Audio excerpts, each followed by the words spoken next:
everyone, it's Monica. Welcome back to Homeschool Voices. Today I'm going to talk about how you can teach multiple ages in your homeschool.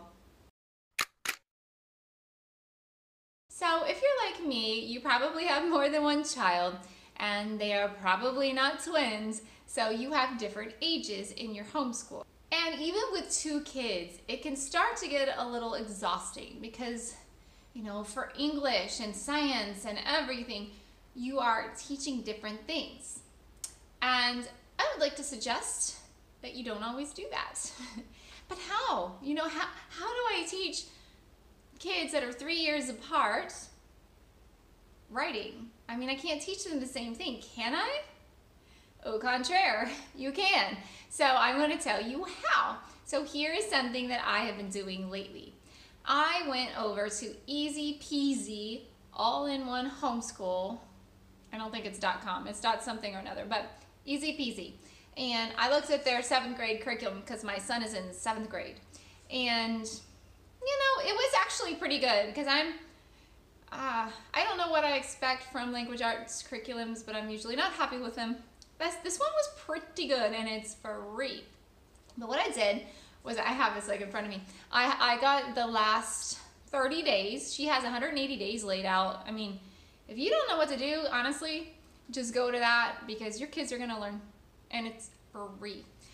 But I got the last 30 days.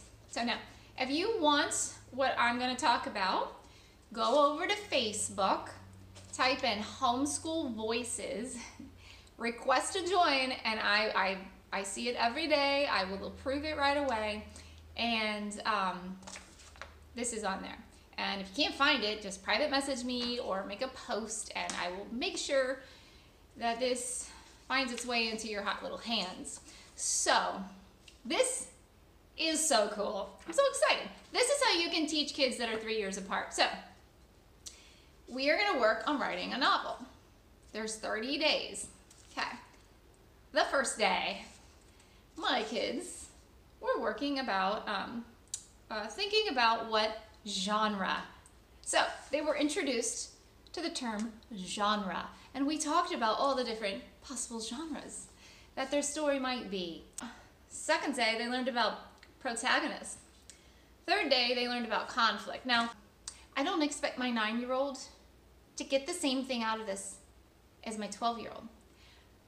What my 9-year-old gets out of this is just as valuable as what my 12-year-old gets out of this, even though it is different. I don't need to quantify it. I don't need to measure it. I just need to help my kids grow, and I need to challenge them, and I hopefully need to build some enthusiasm and get them a little excited, maybe inspire them with my enthusiasm. Okay, that's all I need to do. A 6-year-old is not going to do physics, so if you have a high schooler and a 1st grader, no. But you could teach history. You can teach history, so you teach the same topic, and there will be some overlap or sometimes you guys are together, and then the high schooler will do a high schooler type project and the 1st grader will do a 1st grader type project. So back to my lovely novel writing project that I am so happy with, you guys. So anyway, they learned so much. They're gonna learn to write. They've already been writing. I had them do, where are we at? Yeah, characterization of their protagonist, right? So they're learning the word characterization. They're learning the word protagonist, and they're working on the characterization. I really feel like when you have a framework, things stick a lot better. But anyway, you can teach a kid. I could do the same project with a 6-year-old. And the novel would be like, I don't know if you guys have ever read Frog and Toad. If you guys have never read Frog and Toad, you need to go to your library and get Frog and Toad. It is the most adorable book. Girls and boys like it. If you get into it and read it with voices, it is hilarious. And it is written like they're little chapters, but each chapter is 1 or maybe 2 paragraphs. But it's all spaced out. So a little kid, that would be their chapter, right? It'd be a lot more simple. But they're getting something out of it, and they're starting to get their feet wet and dabble in all of these literary terms, and they are learning, and they're building confidence too, and they're building an excitement about writing, you know, in a love for writing, and that is exciting, super exciting. So you can do this with all kinds of things. We do it with history. We learned about Paul Revere recently. If you've never seen the show Liberty Kids, you've got to go check it out, because Liberty Kids is so awesome. It teaches about, it's basically a cartoon, but it is set in the American Revolution. So anyway, that just because I was thinking about Paul Revere, and my kids already knew actually a fair bit about Paul Revere from that silly cartoon. So if you haven't checked it out, go check out Liberty Kids. But we did it, and obviously the 12-year-old wrote a much different paper than the 9-year-old, and the 12-year-old had a much more nuanced understanding of everything that happened, and that's okay. And I need to address something similar. So you're going to say, oh, but if my 9-year-old doesn't have like a solid, thorough understanding of Paul Revere or the American Revolution, what's going to happen? It's terrible. No, it's not. You cannot determine what your kids are going to remember. Premise number one, you can't do it. You can't determine what your kids are going to remember. You can try. You can test them. But if they're not interested, if it wasn't relevant to them,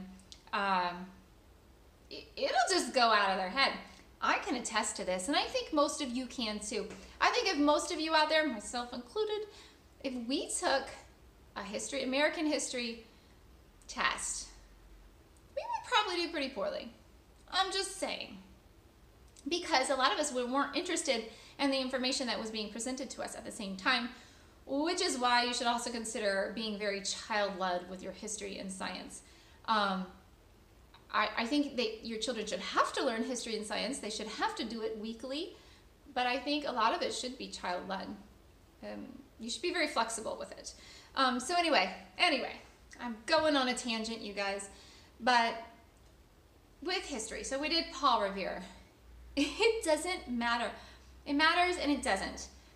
So I would like my kids to know something about Paul Revere. I would like them to have a decent knowledge of the American Revolution, but I don't have to micromanage the knowledge that gets stored in their brains forever.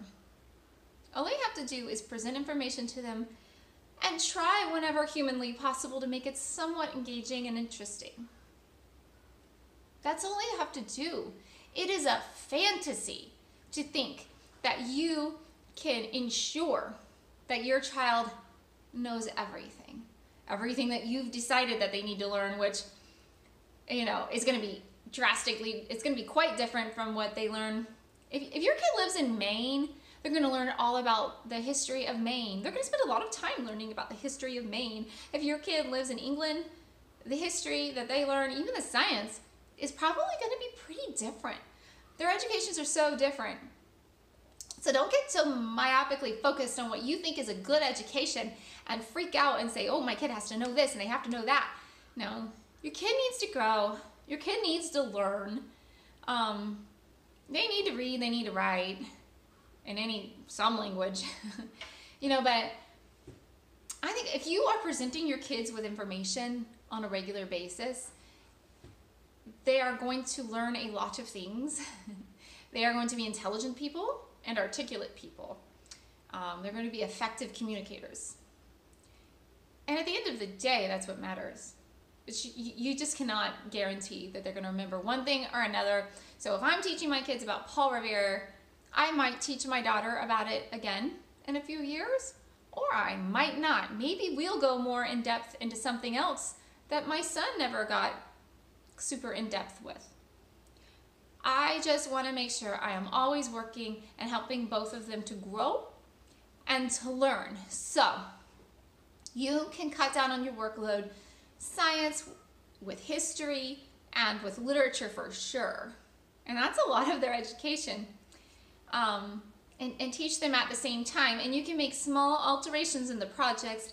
Younger kids have easier projects. older kids have more in-depth projects, but there can be a lot of overlap and in the discussions that you have. If you're, because a lot of us don't even have a great education ourselves. I didn't know hardly anything about Paul Revere. I knew like teeny little bits. So I was learning along with them, as I often do, right? Because this school system that everyone says is so great didn't do a lot for me. So I was learning with my kids. And so you can learn with them and, hit two birds with one stone, as they say, and just pick some easier books for your little one, some harder, more complicated books for your older one, and maybe they watch the same, same video or two. And that's how you do it. It's easy. Again, go to Facebook if you want that novel project, my little project that I'm working on with the novel, and I'll make sure that you get it. And just it's Homeschool Voices, just like the channel here, and just request to join, and I will let you join. I will accept your request. I hope this video was really helpful to you all. If you like it, please click thumbs up. If you want to see more videos like this, please click subscribe and the notification bell next to it. In the meantime, happy homeschooling and have a great day.